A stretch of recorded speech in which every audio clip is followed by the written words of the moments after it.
नमस्कार दोस्तों, इस वीडियो में हम जानेंगे कि 12वीं कक्षा के बाद से आईपीएस ऑफिसर कैसे बने, यानी how to become an IPS officer after 12th। तो जानने के लिए ये वीडियो देखते रहिए।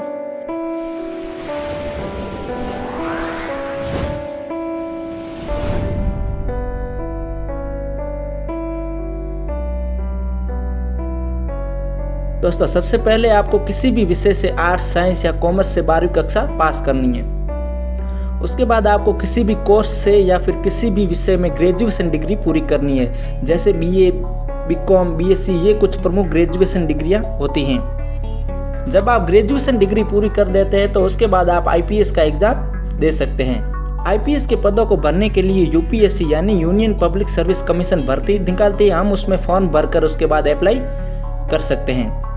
आईपीएस का एग्जाम देने के लिए आपके पास ग्रेजुएशन डिग्री के अलावा कुछ और योग्यताएं यानी कि क्वालिफिकेशन भी होनी चाहिए, जैसे कि उस समय आपकी उम्र 21 से 30 साल के बीच होनी चाहिए, और अगर आप SC ST के छात्र हैं तो आपको 5 साल की इसमें छूट दी जाती है।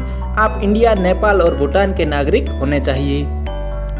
शारीरिक योग्यता यानी फिजिकल क्वालिफिकेशन की बात करें तो अगर आप पुरुष हैं तो आपकी हाइट 165 सेंटीमीटर होनी चाहिए, और ये जनरल कैटेगरी के लिए है। SC ST व OBC के कैंडिडेट के लिए 160 सेंटीमीटर हाइट होनी चाहिए और 84 सेंटीमीटर चेस्ट यानी कि सीना होना चाहिए सभी कैटेगरी के स्टूडेंट के लिए। अगर महिला कैंडिडेट की बात करें तो जनरल के लिए हाइट 150 सेंटीमीटर और अन्य कैटेगरी के लिए 145 सेंटीमीटर हाइट होनी जरूरी है। इसके साथ ही महिलाओं की चेस्ट 79 सेंटीमीटर होनी चाहिए सभी कैटेगरी के स्टूडेंट के लिए। आई साइट यानी कि आंखों का विजन, पुरुष और महिलाओं के लिए ठीक आंखों का विजन 6/6 या 6/9 होना चाहिए, और कमजोर आंखों का विजन 6/12 या 6/9 होना जरूरी है। तो दोस्तों, अगर आपके पास ये सभी क्वालिफिकेशन और शारीरिक योग्यता हैं तो आप आईपीएस की परीक्षा में बैठ सकते हैं। अगर आईपीएस की परीक्षा प्रक्रिया की बात करें तो ये 3 चरणों में होती है। सबसे पहला है प्रीलिम्स एग्जाम यानी प्रवेश परीक्षा, दूसरा मेन एग्जाम यानी कि मुख्य परीक्षा, और लास्ट स्टेप और तीसरा है इंटरव्यू यानी कि साक्षात्कार। सबसे पहले आपको प्रवेश परीक्षा के लिए आवेदन करना पड़ेगा। प्रवेश परीक्षा में 2 पेपर होते हैं, दोनों ही पेपर 200 नंबर के होते हैं, जो कि ऑब्जेक्टिव टाइप यानी कि वैकल्पिक होते हैं। प्रवेश परीक्षा अच्छे से पास करने के बाद आप मेन एग्जाम के लिए चयनित हो जाते हैं। मेन एग्जाम यानी कि मुख्य परीक्षा की बात करें तो ये लिखित होती है, यानी आपको बोर्ड एग्जाम की तरह ही प्रश्नों के उत्तर लिखने होते हैं, जिसमें कुल मिलाकर 9 पेपर होते हैं। 2 पेपर क्वालिफाइंग पेपर होते हैं और बाकी 7 मेरिट के लिए होते हैं।